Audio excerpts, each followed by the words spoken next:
The middle part really gets me going. All right. So we're going to start off talking about Alla and Daniel. The first act of the evening, cuteness overload, definitely. I thought at first that this was just going to be a cute thing, a mother-son swing dancing, maybe something that you'd see like in a elementary school talent show. But I was way wrong. He was amazing. Yeah, from the minute those hips started moving, I was like, oh, dang, boy can move. And the face, he's got so much face going on. It was great. He has, like, swag for a kid and can really dance. I feel like a lot of times we see kids come on, and we talked about this last week, but you can't necessarily compare kids just to other kids on the show. You have to compare them to adults because they are competing for $1 million. They are right away. But my first thought was, what is he going to do? Which I feel like they do a lot with these acts. They set you up so you don't expect what ends up happening. Right. You know, what did you think before? I mean, that's the thing. If he wasn't dressed in that business suit, it would have been less impressive. Honestly, I was like, oh, wow, look at him. He's a contortionist. It was impressive, but it wasn't some of the other acts that we've seen. You know, I was like, that's cool. Yeah, when I saw him, my first thought was comedian. You know, the guy dressed in the business suit, you know, he's going to come out here and make us laugh, and it's going to be that kind of thing. Totally surprised he starts doing contortion. His Instagram handle is @contorture. Which kind of is funny because it looked really painful. Yeah, he had some scary facial expressions going on, super scary facial expressions. He did it to Earned It by The Weeknd, which is like a really sexy song, and so that was a little weird, but... it was all a little weird. Yeah, you know, what Mel B said really struck home with me. She said that, you know, with contortion, we always see people come out here, and the girls in the sparkly outfits, and I agree. I've been watching this show for years, and that is what we see. I mean, when you think of a contortion act, you don't think of a guy like this. Not a suit. I think that's why I would have given him a yes. You know, I thought it was different. It was something unique. We don't see this often, and I think maybe, you know, he'll bring some more to the table. I mean, Simon did ask that. He said, what would you do next? And that was kind of a question that I had, too. Is it just going to be this again? Yeah, where does it go from here? But he said, oh, you know, just get ready. So we'll see if he actually can bring more to the table in round 2. You have a good point. When he asked that, I was like, we're on the same page. Yeah, because I do agree with Mel. Like, it was something different, but at the same time, I agree with Simon. Simon gave him a yes, but he seemed hesitant about it. Mm-hmm. I agree. You know? I agree. It'll be interesting to see. Yeah, but he got four yeses, which, again, we've seen a lot of 4 yeses, a lot of unanimous agreeing that this act should go through, which I think is interesting. I think in the past seasons we've seen a little bit more fighting, you know, like 2 judges. I want more fighting. Yeah. I mean, the only one that's really stood up for herself is Heidi. We'll talk about it later, but there were a few acts where we were both like, okay, fine.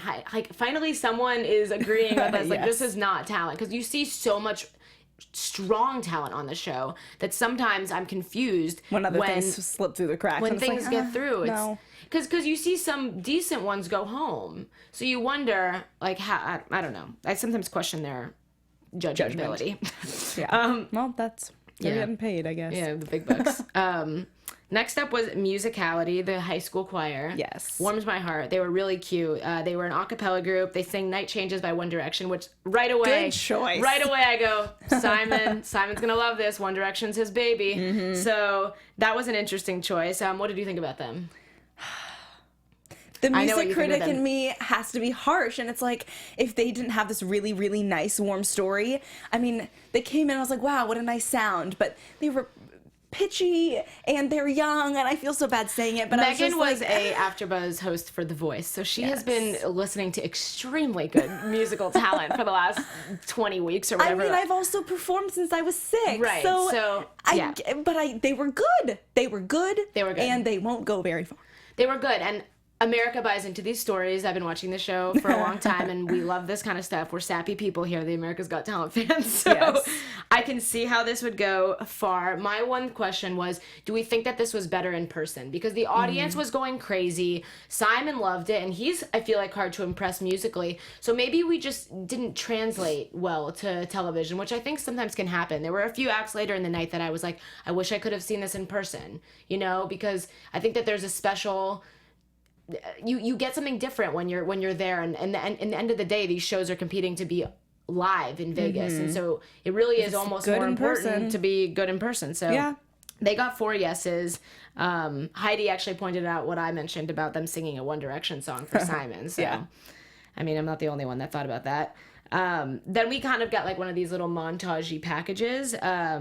We see the ballerinas, Florence and Olga, who we knew something was going to happen with these two. I was not buying the whole, like, we're just ballerinas thing. I had a feeling... I mean, you could tell that they really were dancers, though. I mean, Yes. the pointed feet, and I mean, the technique was there. And Totally. I love how they switched it up and made it exciting. Yeah, they were like these Russian prima ballerinas. They come out, and then it became like a comedy fight. Yeah. They started kicking each other and pulling each other's hair, and I was entertained by it, honestly, but they got X'd, I think.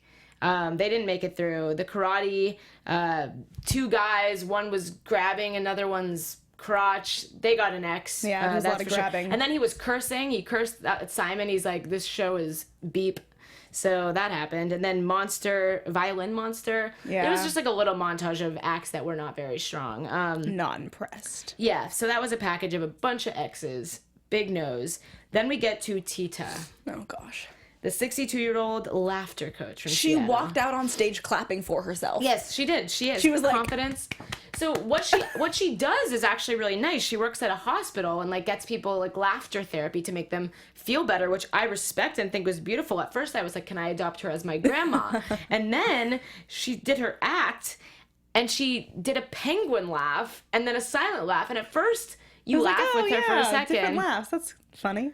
But then it wasn't. Like, what did you think about this? It got crazy. It got weird, and it was nice at first knowing what she did, but then it kind of turned into, like, you might just be a little off, and then it's not funny anymore. It's just kind of disturbing. And then it's uncomfortable, and then it's not funny. I mean, until the moment they got her off the stage, she was doing the weird. I was like, this is not a talent. She was, like, in some sort of character. Yeah. They all X'd her besides Howie, who someone X'd for him, but he sort of liked her.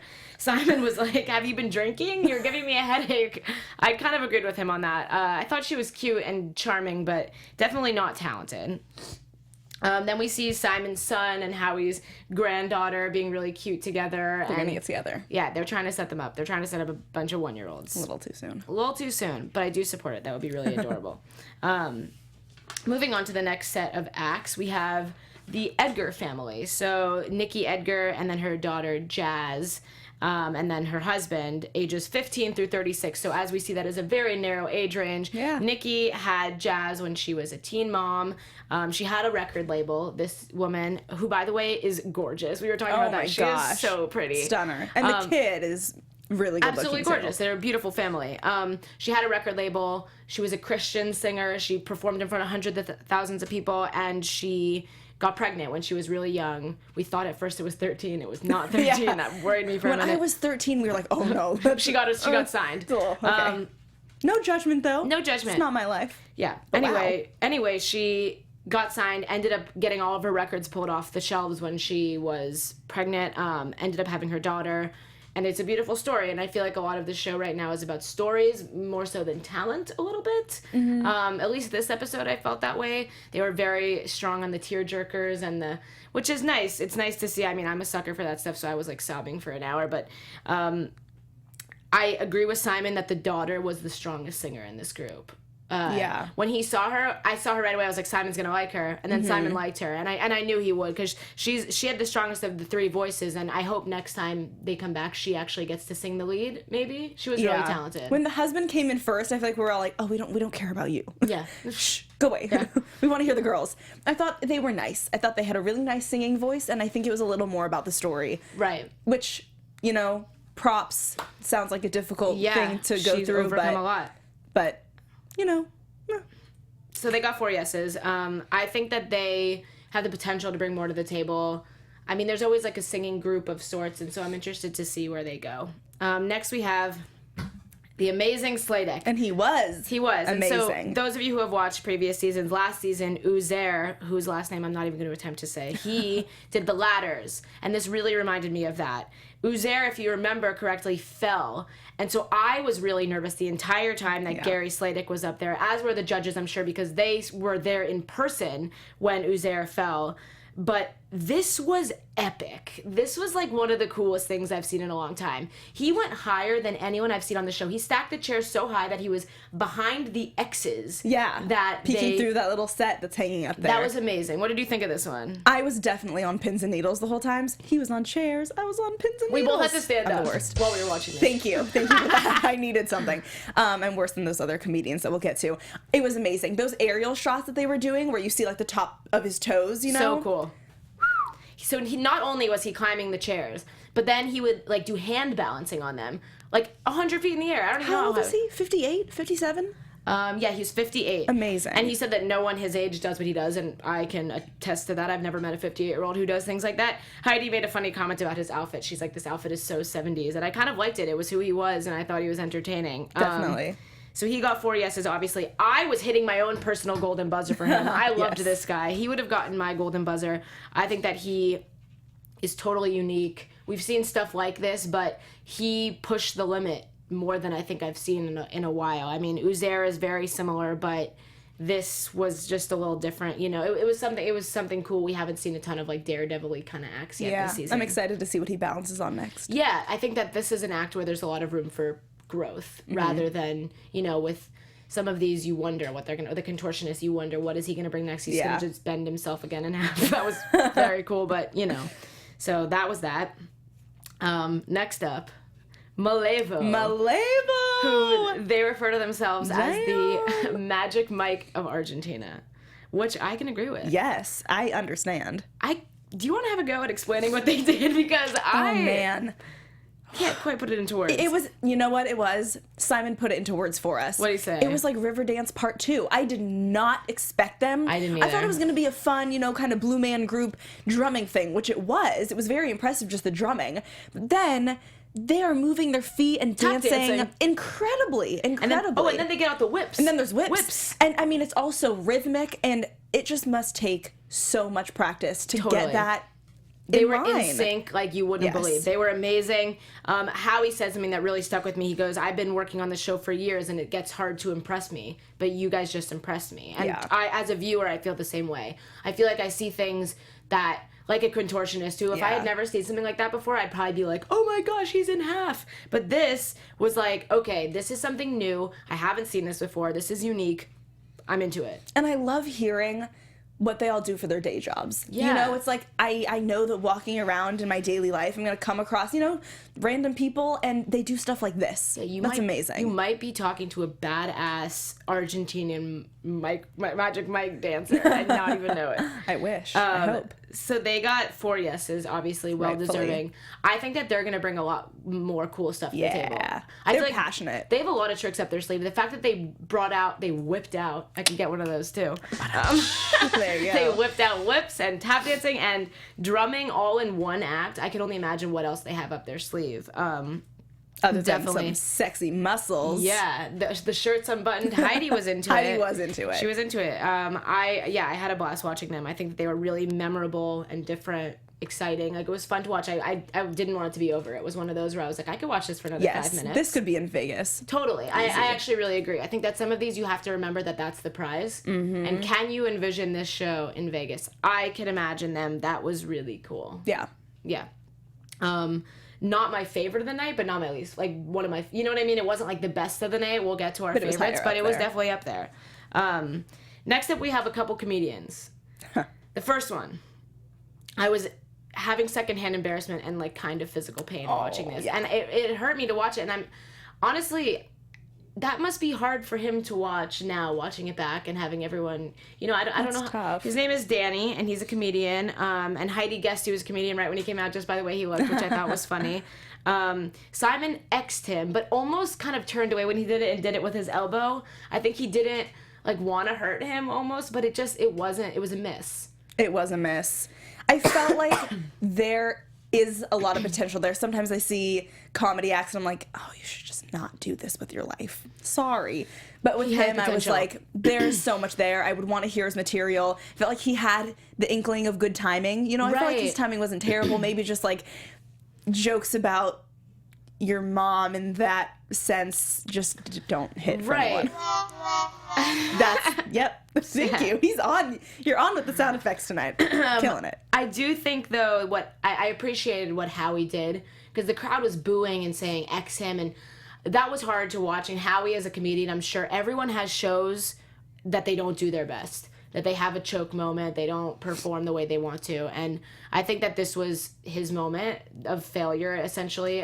But Howie was there for him and gave him advice and was like, listen, in the future, you're going to read the crowd, you're going to do this, this isn't the end for you. And I hope that someone like this comes back and auditions again next season and kills it. Because I think, like you said, I think he could. I don't think that there's nothing here. I think that there's definitely room for him to grow. See you next season, Dani Palumbo. Let's see it back. I liked him. I think that he maybe could surprise us in the future. We had another comedian who was named DJ.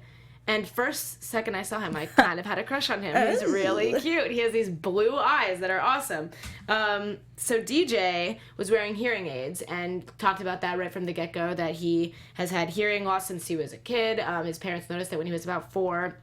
And he started doing comedy because he liked making people laugh, and he didn't want to be known as the kid with the hearing aids. He wanted to be known as something more. And this reminded me a little bit of Drew Lynch from last season. I know I talked about him last week, but Drew, the comedian with the stutter, and he used his handicap essentially to his advantage and made jokes out of it and made light of the situation. And I think that's very similar to what DJ did. Yeah, the progression in his act was very natural, and Simon kind of touched on it, and that is, he made us comfortable with something that might normally make people uncomfortable. It's like, oh, are we laughing at you? Like, that's weird. But he made us feel comfortable doing it, and I think that's really important. Totally. And his act was hilarious. The whole thing was about his sexuality, because he started off by saying partner, and he goes, everyone's quiet. What did he say? The room is quiet. And he goes, oh, wait, I can't hear that. Oh, but I did. Like, he was just kept picking at himself, and even the lines in passing were funny. Yeah. So I honestly want to watch it again to, like, I feel like I missed maybe a funny joke or something that just went over my head because I was so focused. Him addressing things that's going on in the audience's head is so smart. It's so smart. He was doing my internal dialogue. Yeah. Like, literally, he was doing it for me, and so I didn't even have to think that he made it easy for me. I just was laughing.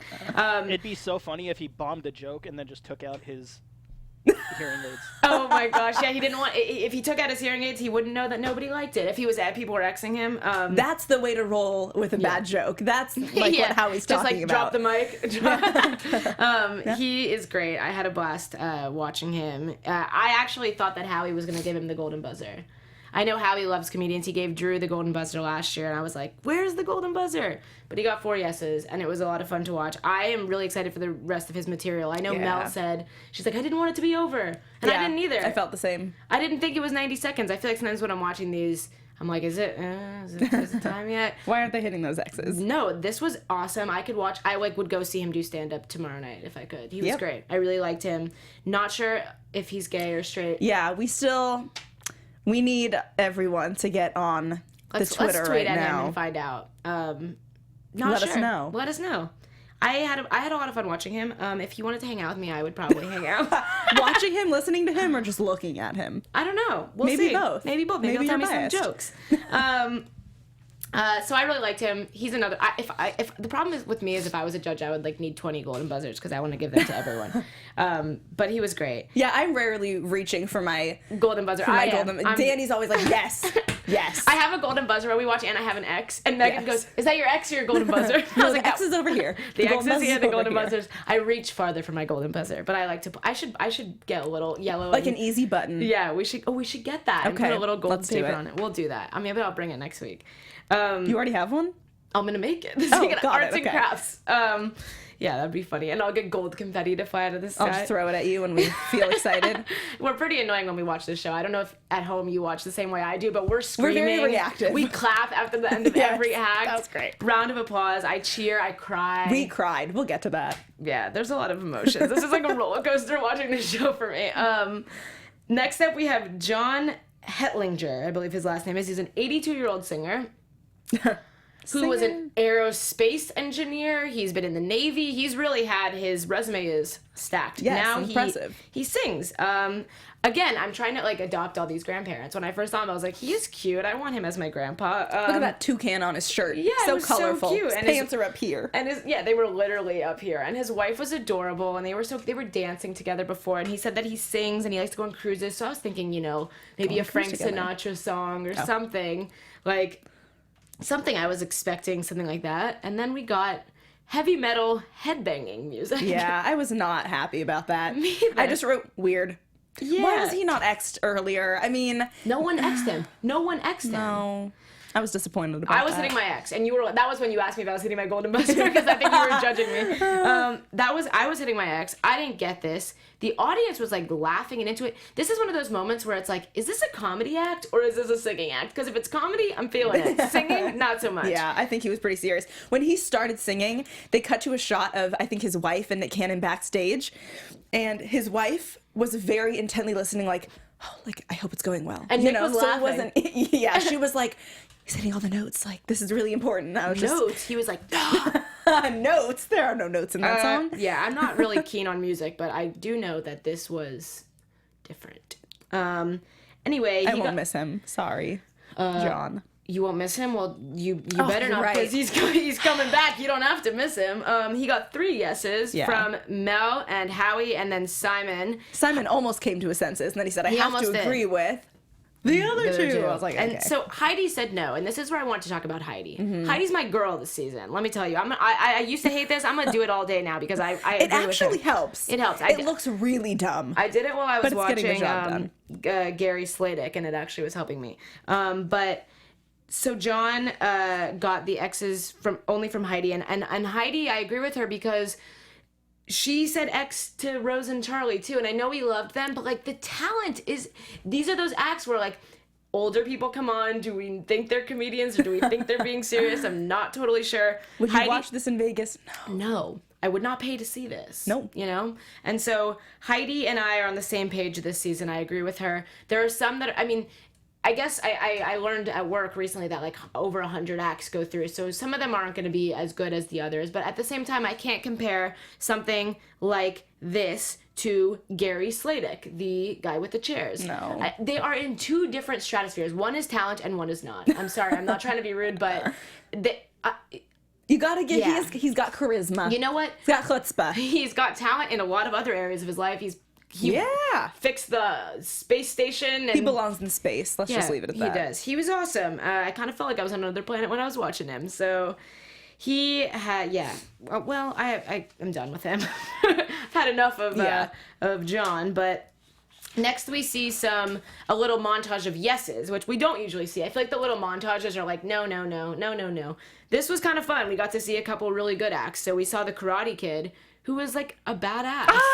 He was awesome. That was great. And I love what Howie said to him. They're like, do you ever get bullied in school? He goes, no, because people know not to mess with me. Yeah, he was serious. He was serious, and he was amazing. Yes, he was doing crazy tricks. You were taking a note at the time, and I was hitting your arm. Danny, look! Danny, look! This is amazing. He was awesome. Flippin'. He was really good. I did karate when I was younger. I was not that good, to say the least. He was very talented in his acrobatics. And we saw Tia Simone, a singer. She was also, like, dancing. Yes, she was getting it. She was a singer who was triple threat, I think. She was dancing. That hair, oh my God, all over the place. Amazing. So she was fun. I'm excited to see her actually sing a full song. We only got to see a bit of her. And then we saw, I didn't catch his name. I don't think they said his name. Muscle Man. He was doing the weights with the splits. And then he gets Heidi up on stage with him and, like, bench presses Heidi while doing the splits. Yeah. I was a little nervous for her. She just kept screaming, "Don't drop me! Am don't I drop decent?" me!" Yeah, she was wearing a skirt, which I would not have gotten up there in a skirt. Would you? I mean, if he was the one bench pressing me, I'd probably jump up there. Yeah, you know what? I would, I guess, trust his strength, but the camera had to stay at a very specific angle not to go up her skirt.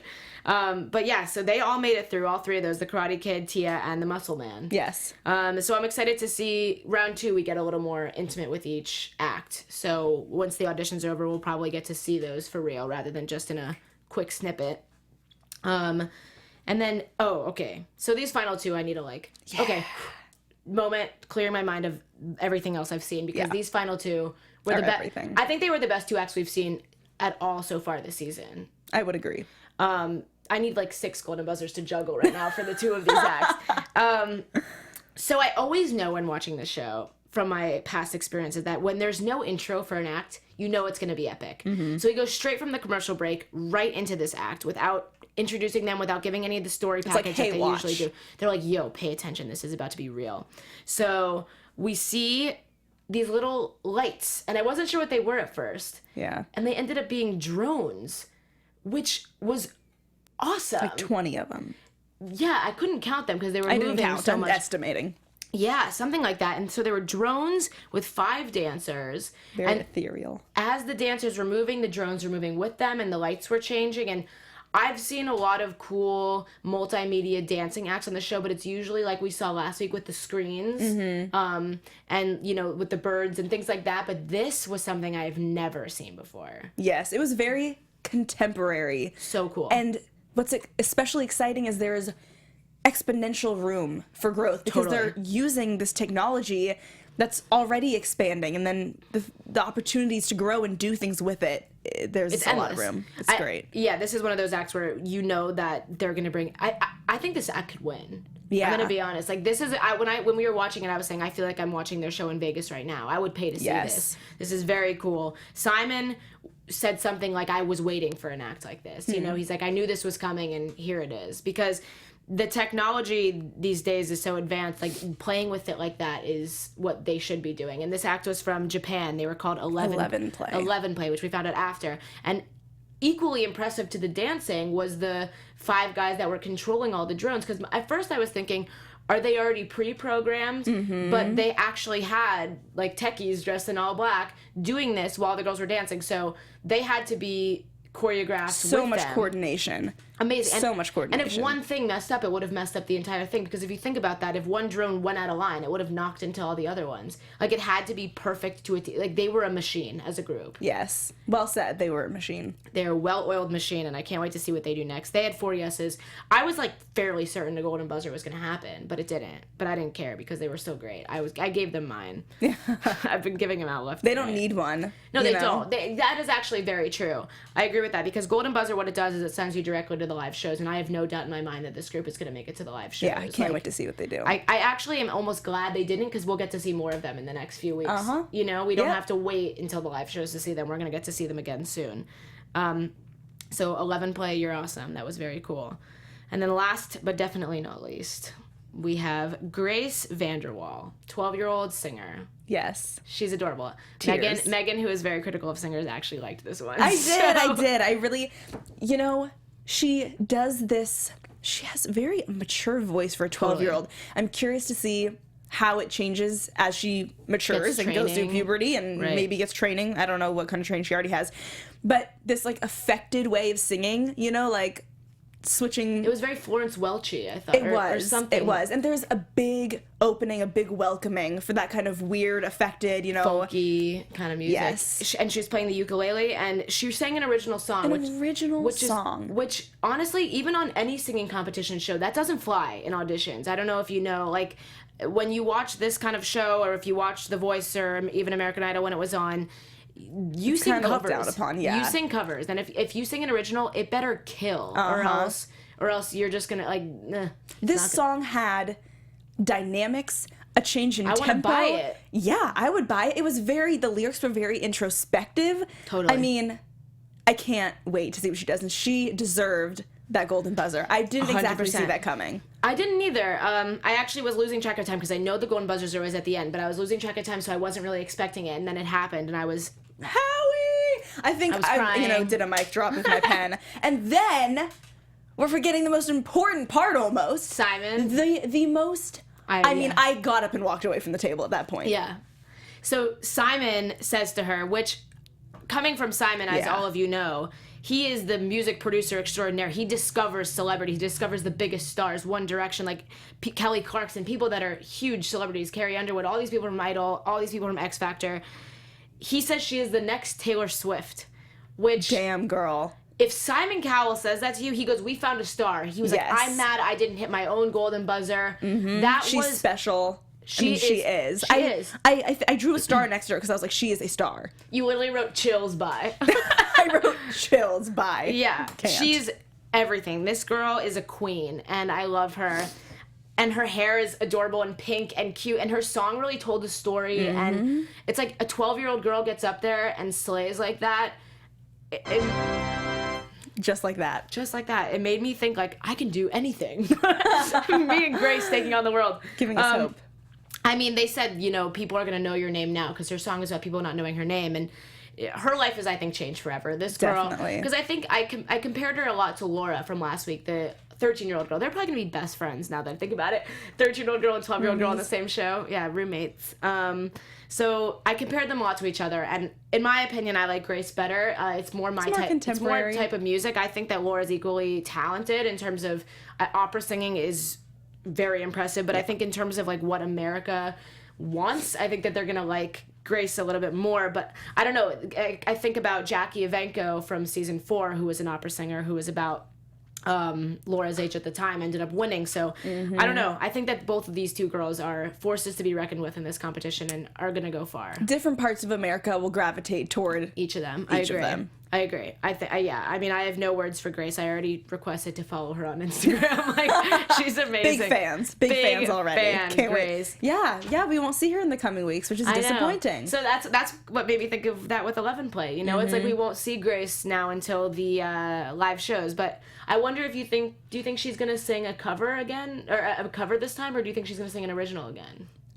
I can't guess what I think she'll do, but I will tell you I hope that she does a cover. I hope so too. I hope that she does a cover. I think that it was brave of her to come out with an original right off the bat, but it's like she hooked us. She threw out the line, she hooked us, but to sink us, to reel us in, we need something familiar now. I agree. I think that I'm trying to think who I want her to sing. Like there's Taylor Swift. Yeah, you're right. She could sing. Oh, and she played her ukulele and was adorable. Like she was the whole package. Like she wore her yellow pants, little bow. Like she was a doll. Like I loved her and wanted to take her home and have her sing for me all the time. Like, yes. I would She should sing something at a Simon's catalog. Yeah, she should. That would be smart. That would be a smart play. She should sing a song from something Simon's worked on. And I mean, she already won Simon's heart, but I think that she's won mine now too. Anyway, Howie gave her golden buzzer. We talked about that. Very well deserving. Do we want to talk about our favorite acts of the night? I think it's pretty obvious, but we can chat about it a little bit. Unanimous. How about favorites? Like favorite and least favorite of the night.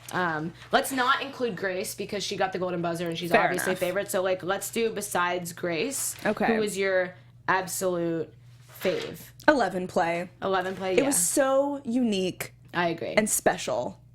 And it made you feel something. It made you amazed. It made you want more. Not that some of those other acts don't, but that just got to me. And what about least? Least favorite? Least favorite? Oh. Tita? Does she even count? Okay. Least favorite of the people who actually made it through, Jonathan, the contortionist, because I'm like, that's very cool. I don't care. Right. Okay, fair. I agree. My favorite going through, Amazing Sladek, the chairs. Yes, I know you love him. I love that stuff. I mean, that's the kind of stuff that I want to look away but keep looking, whereas last week with the meat hook, I actually had to look away and I was going to throw up. That was a step too far. This was cool. So disgusting. That was so disgusting. disgusting. I couldn't handle it at all. I could not handle it. My stomach is not equipped for that. It seemed like his assistant couldn't even handle it, really. Yeah. No one could handle that. That was gross. I was not into it. This I was into. This was cool. This was dangerous. This was something unique, cool, different. Least favorite of the ones made it through, John Headlinger. Okay. The 82-year-old singer who sang heavy metal. Yeah. Listen, respect. He's a cool grandpa, probably neat guy. Did not love the actual act. Like I said, if it was comedy, maybe I could get on board with it. But that guy was serious. But he was very serious about his heavy metal, headbanging, whatever kind of music. Maybe it's just not my kind of music. I'm going to open my mind to him maybe for next time. I'm going to keep mine closed. You enjoy keeping that open. If he sang like a modern song but heavy metal style, would you have appreciated it more? Like if he did Taylor Swift but metal style? I don't think so. I actually think I don't think his voice was strong. You know, I think that I've heard people sing like heavy metal before and I'm like, okay, I can maybe understand how a group of people could be into this kind of music. Not my cup of tea, but like pop goes punk. Right. There's a whole. But I just think that this is more of a hobby. That's what I'm going to say. It's more of a hobby than a talent. Stick to your day job, John. Well, he retired, so this is his day job. Oh, no. So, it's a hobby. I don't know if necessarily it will go far in the competition. I think that the other acts from tonight, some of them were just so far superior that made it through that I don't think I could give him any golden buzzer. No golden buzzers for him. Shocker. All right. Well, that is wrapping it up for this week. America's good Got episode. Talent. Yeah, it was a great episode. I had a lot of fun. Looking forward to more of season 11. Where can they find you if they want to continue the conversation about all these fun acts tonight? Please continue the conversation with me. I have so much to say on Twitter and Facebook at Megan Boykoff. And you can find me everywhere on the internet at Dani Golub. It was nice chatting with y'all. See you next week. Bye. From executive producers Maria Menounos, Kevin Undergaro, Phil Svitek, and the entire AfterBuzz TV staff, we would like to thank you for listening to the AfterBuzz TV network. To watch or listen to other after shows and post comments or questions, be sure to visit AfterBuzzTV.com. I'm Sir Richard Wentworth, and this has been a presentation of AfterBuzz TV. Buzz you later. The views expressed herein are those of the hosts only and do not necessarily reflect the views of AfterBuzz TV or its owners or principals.